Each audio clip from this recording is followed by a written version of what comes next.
Alors, je reviens vers vous pour vous parler de l'outil principal, en fait, mon outil de travail, la carte du ciel. Qu'est-ce qu'une carte du ciel?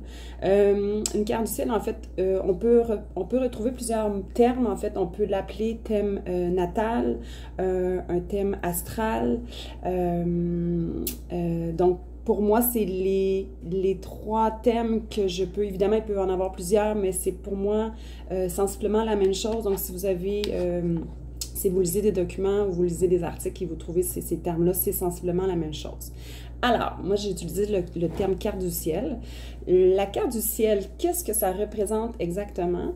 En fait, c'est vraiment une capture d'écran, une photo quand le temps s'arrête au moment de votre naissance. Donc, par exemple, moi, je suis née à 1h20 du matin, en fait.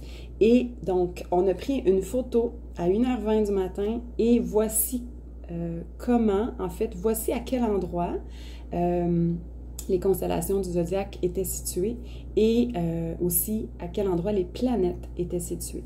Donc, j'ai pas d'outils visuels à vous montrer, mais c'est vraiment sous forme de cercle, hein, évidemment. On se retrouve au centre, donc autrement dit, c'est comme si on était...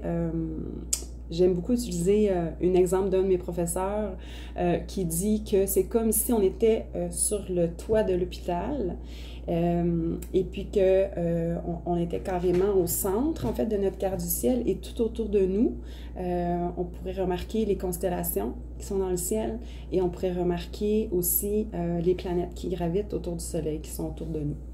Et donc, c'est vraiment aussi, donc c'est vraiment tous les signes astrologiques, toutes les planètes qui constituent notre carte du ciel. Et en fait, c'est toutes les énergies qui nous habitent au moment de notre naissance. Alors, il y a 12 signes du zodiaque que vous connaissez sans doute. On commence toujours aussi par le bélier parce que, pour faire une petite parenthèse, l'année astrologique, en fait, commence toujours au bélier. Donc, ça va commencer sous peu.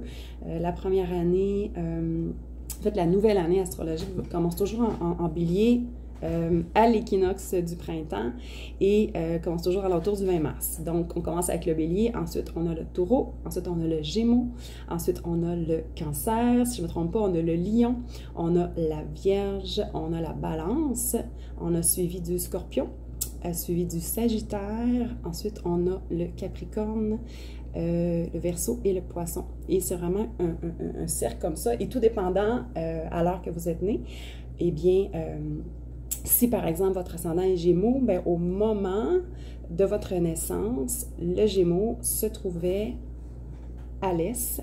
Au moment où le lever du soleil arrivait, en fait, vous étiez, le signe astrologique était le Gémeaux. Et à l'ouest, ben, c'était le Sagittaire, si je ne me trompe pas. Donc, c'est sûr que c'est très complexe tout ça, mais c'est sûr que quand je fais une consultation avec vous, je vous explique tout ça. Et alors, ce que ça veut dire, c'est que on porte toutes les 12 énergies à l'intérieur de nous, et tout dépendant si, au moment de notre naissance, il y avait des planètes qui se retrouvaient dans des signes astrologiques différents. Il peut y avoir des signes astrologiques où on n'a pas de planètes, il peut y avoir des signes astrologiques où on a plusieurs planètes, et c'est là d'où vient mon analyse, d'aller déterminer, et chaque planète a un rôle, et c'est là d'aller déterminer, en fait, mon rôle, c'est d'aller déterminer quelles sont les énergies qui vous habitent et comment vous agissez, c'est quoi vos comportements, en fait, c'est quoi vos comportements, c'est quoi votre tendance, en fait, plutôt, parce qu'évidemment, c'est toujours à valider. Hein. Évidemment, avec moi, c'est toujours à valider, mais comme je disais dans ma dernière vidéo, c'est quand même assez très juste comme information. Donc, c'est vraiment le moment, la photo, en fait, au moment de votre naissance.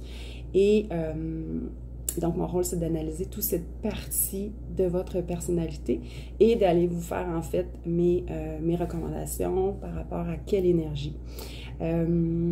Alors, si je commence par exemple avec le soleil. Le soleil, évidemment, vous le savez sans doute, c'est vraiment votre signe astrologique. Moi, par exemple, mon soleil, c'est Lion.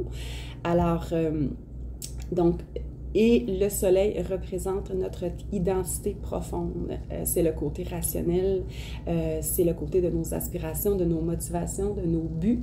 Et le signe astrologique va venir teinter, en fait, l'énergie. Donc, avec moi, on va regarder votre identité. Est-ce que votre identité, elle est affirmée? Est-ce qu'elle est effacée? Est-ce qu'elle est surexploitée? Donc, on va vraiment tout aller regarder ça. Et aussi, on a les maisons. Les maisons sont aussi un élément, qui constitue votre carte du ciel. Et les maisons représentent, en fait, il y en a 12, et représentent les 12 grands sujets de votre vie. J'aime dire sphère de vie, mais c'est encore plus grand. C'est vraiment des grands sujets de votre vie. Et tout dépendant quelle planète se retrouve dans quelle maison, bien, ça vient teinter l'énergie et ça montre également, en fait, vers quoi il sera à votre avantage d'aller développer ce sujet de votre vie ou cette sphère de votre vie. Alors, la vidéo, je vois qu'elle est de 6 minutes. J'espère que j'ai couvert tout. Je vais la revisionner, je vais regarder si c'est complet. Évidemment, comme je disais, je vais faire une série de plusieurs capsules. Si vous avez des questions, s'il y a des points que je n'ai pas vraiment discutés puis que vous avez besoin d'éclaircissement, écrivez-moi en commentaire, je vais vous répondre soit en privé, soit dans le commentaire pour que toutes les autres puissent en bénéficier. Et puis, donc voilà. Donc, je tiens à me préciser qu'il n'y a pas de mauvaise carte du ciel. C'est comme un peu ton ADN, en fait, votre ADN.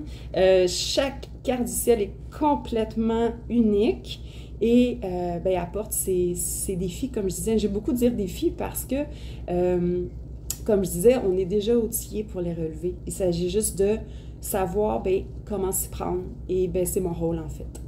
Alors, je vous embrasse et je vous souhaite une belle journée, une belle soirée, tout dépendant à l'heure que vous allez écouter la vidéo. Et puis, à une prochaine capsule pour vous faire découvrir l'astrologie de coaching. Bonne journée, bye bye!